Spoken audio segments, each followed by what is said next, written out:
সবুজ ধানের ক্ষেতে বৃষ্টি পড়ছে টুপটাপ। ছোট্ট বানরছানা পিঠে হলুদ স্প্রে মেশিন বেঁধে দাঁড়িয়ে আছে। তার নাম মিঠু।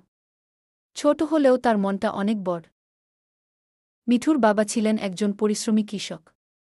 এক ঝড়ে তাদের অনেক ফসল নষ্ট হয়ে যায়। তখন থেকেই মিঠু ঠিক করে সে বাবাকে সাহায্য করবে। বৃষ্টি হোক বা রোদ, সে খেতে যায়। পায়ে কাদা, গায়ে ভেজা জামা। তবু তার চোখে ভয় নেই। সে ধানের গাছে ওষুধ ছিটায় যেন পোকামাকড় ফসল নষ্ট না করতে পারে।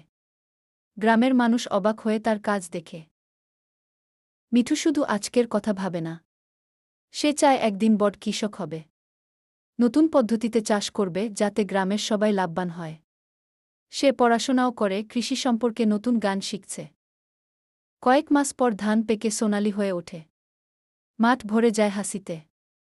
বাবা গর্ব করে বলে, আমার ছোট্ট মিঠুই আজ আমাদের শক্তিগু। মিঠুর গল্প শেখা, বয়স ছোট হলেও সাহস আর পরিশ্রম থাকলে বড় স্বপ্ন সত্যি হয়।